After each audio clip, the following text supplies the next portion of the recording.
بسم اللہ الرحمن الرحیم، السلام علیکم ورحمۃ اللہ۔ عمران خان کی رہائی کے متعلق چین نے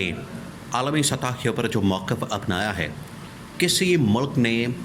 اس طرح کی بات نہیں کی، اس طرح کا موقف نہیں اپنایا، اور نہ ہی کبھی اس قسم کا ڈائریکٹ آرڈر پاکستان کو بھیجا گیا ہے جو چین کی جانب سے آیا ہے۔ چین نے تو پوری گورنمنٹ کو،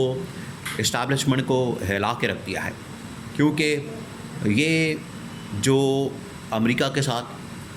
باقی اور ممالک کے ساتھ، یورپ کے ساتھ،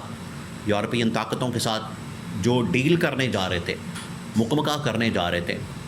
ان کے ساتھ جو معدنیات کی، منرلز کی، مائنز کی اور انویسٹمنٹ کی، ٹریڈ کی، اس طرح کی جو بڑی بڑی ڈیلیں کرنے جا رہے تھے، اور اس میں چین کو بالکل مائنس کر دیا گیا، نکال دیا گیا۔ چین کو آن بورڈ ہی نہیں لیا جا رہا، چین کو اس بارے میں آگاہی نہیں کیا جا رہا، بتایا نہیں جا رہا، کیونکہ چین تو اصل میں پاکستان میں انویسٹمنٹ کے لحاظ سے ریڑھ کی ہڈی کی حیثیت رکھتا ہے۔ پاکستان میں اگر کوئی اتنی بڑی مقدار میں انویسٹمنٹ کرنے والا ملک ہے تو وہ صرف چین ہے۔ چین نے اتنی زیادہ انویسٹمنٹ پاکستان میں کی ہے، اس کے علاوہ تو کسی اور ملک کی انویسٹمنٹ پاکستان میں اتنی زیادہ نہیں ہے۔ آج تک کبھی انویسٹمنٹ اتنی بڑی تعداد میں پاکستان کے اندر کسی نے نہیں کی جتنی کہ چین نے کی ہے۔ تو چین کا پھر حق بنتا ہے کہ پاکستان میں ہونے والے معاملات کے متعلق وہ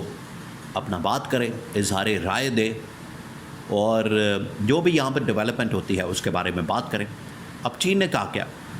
ابھی چین کے اندر جنرل عاصم نے اور شہباز شریف نے دورہ کیا، اس کے بعد آصف علی زرداری نے دورہ کیا۔ یہ اوپر نیچے تین اہم ترین ریاست کے لوگوں کی جانب سے دورہ، پہلے شہباز شریف، پھر جنرل عاصم، اور اس کے بعد صدر کی جانب سے یہ جو دورے کیے گئے ہیں، اس سے بات یہ ثابت ہوتی ہے کہ بڑا کوئی اہم معاملہ تھا، بڑا کوئی اہم معاملہ تھا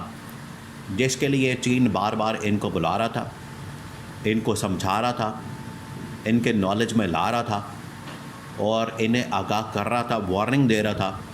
کہ اگر آپ نے اپنے آپ ٹھیک نہ کیا، اپنے آپ کو ٹھیک نہ کیا، تو اس کا نقصان نہ صرف آپ کو ہوگا، آپ کو تو ہوگا کیونکہ آپ کا ملک ہے، آپ کا وطن ہے، آپ کے لوگوں کو ہوگا، وہ یہاں پر رہتے ہیں۔ چین نے کہا تھا کہ ہمیں بھی اس کا نقصان ہوگا، کیونکہ ہماری اربوں ڈالرز کی، 50 سے 100 ارب ڈالرز کی ہماری وہاں پر انویسٹمنٹ موجود ہے۔ تو اتنی بڑی تعداد میں اگر ہماری انویسٹمنٹ موجود ہے تو ہمیں اپنی سرمایہ کاری کی، انویسٹمنٹ کی فکر ہے کہ اس کا کیا بنے گا، اس کا ہم کیا کریں گے۔ تو اس وجہ سے آپ کو یہ سمجھایا جا رہا ہے، بتایا جا رہا ہے کہ اگر آپ نے یہ اقدامات نہ کیے تو اس کا خمیازہ ہمیں بھی بھگتنا پڑے گا، اور ہمیں بھی اس کا نقصان اٹھانا پڑے گا۔ اب ہوا کیا؟ ہوا یہ کہ پہلے چین کا جو دورہ کیا شہباز شریف نے اور جنرل عاصم نے، اس دورے میں جنرل عاصم کے سامنے، شہباز شریف کے سامنے یہ معاملہ رکھا گیا کہ پاکستان میں اب انویسٹمنٹ کرنا بڑا مشکل ہو گیا، پاکستان میں اب کام کرنا بڑا مشکل ہو گیا۔ انہوں نے پھر کہا کہ ہم یہاں پر کام کرنے کے لیے پھر بھی تیار ہیں، آپ ہمیں سیکیورٹی فراہم کریں۔ تو سیکیورٹی کے اوپر تو پہلے اسٹیبلشمنٹ نے گارنٹی دے دی کہ ٹھیک ہے، ہم آپ کے ساتھ ہیں، ہم آپ کو مکمل سیکیورٹی دیں گے،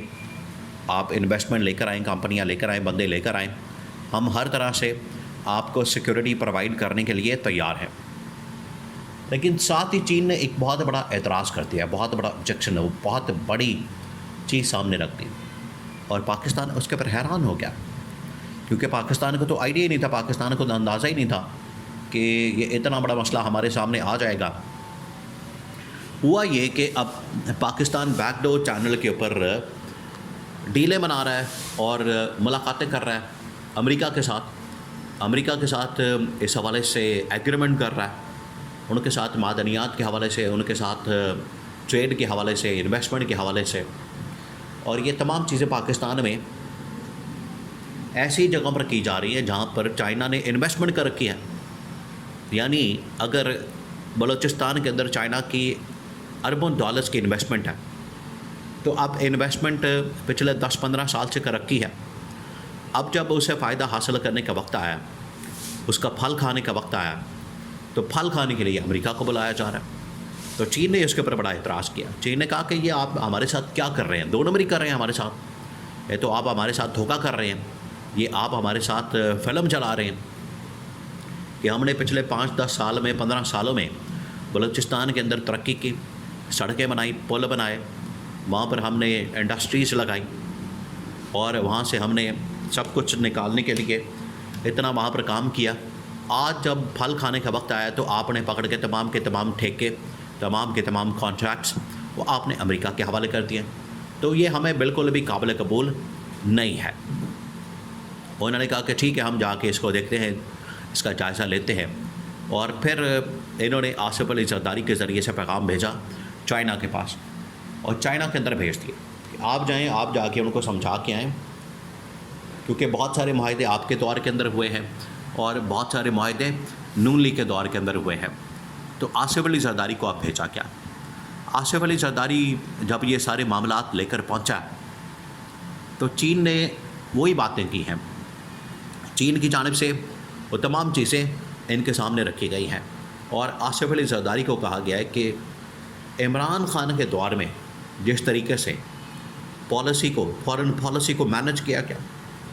چین کو اور امریکہ کو بیلنس کیا گیا, ان دونوں کے درمیان ایک بیلنس قائم کیا گیا, دونوں کے درمیان ایک پالیسی اپنائی گئی, اور چین کو بھی بڑے زبردست انداز سے چلایا گیا, بالکل اسی طریقے سے امریکہ کو چلایا گیا, اور چین کے کسی مفادات کے اوپر کمپرومائز نہیں کیا گیا. یہ انہوں نے کہا کہ عمران خان نے یہ بڑا زبردست کام کیا تھا. تو آپ جائیں, ابھی جا کے عمران خان کے ایگزیکٹو آرڈر جاری کریں, ایگزیکٹو آرڈر کے ذریعے سے عمران خان کی ریلیز کے اوپر کام کریں, رہائی کے اوپر کام کریں. اگر آپ عمران خان کو رہا کر دیتے ہیں, چھوڑ دیتے ہیں, تو ٹھیک ہے, پھر عمران خان کی واپسی کے اوپر ہم آپ کے ساتھ کانٹریکٹ دوبارہ کرنے کو تیار ہیں, معاملات کرنے کو تیار ہیں. لیکن اگر عمران خان کی طرح کی پالیسی یا آپ نہیں چلا سکتے تو عمران خان کے ہاتھ میں بھاگ دوڑ سنبھال دیں, وہ عمران خان آ کے چلائے گا تو پھر ہم پاکستان میں آنے کے لیے تیار ہیں, ورنہ ہماری طرف سے پھر آپ انکار ہی سمجھیں. یہ انہوں نے کہہ دیا. یہاں تک انہوں نے دھمکی لگاتی ہے کہ پھر ہماری طرف سے آپ انکار سمجھیں, پھر ہم پاکستان میں انویسٹمنٹ نہیں کرنے آئیں گے, پھر ہم پاکستان میں ایگریمنٹ کرنے نہیں آئیں گے, پھر ہم پاکستان کے اندر کسی قسم کی انویسٹمنٹ کی توقع نہ رکھیں ہم سے, کیونکہ یہ سراسر ہمارے ساتھ ظلم, سراسر زیادتی, سراسر ہمارے ساتھ یہ غلط بیانی ہے جس کو ہم کبھی بھی افورڈ نہیں کر سکتے.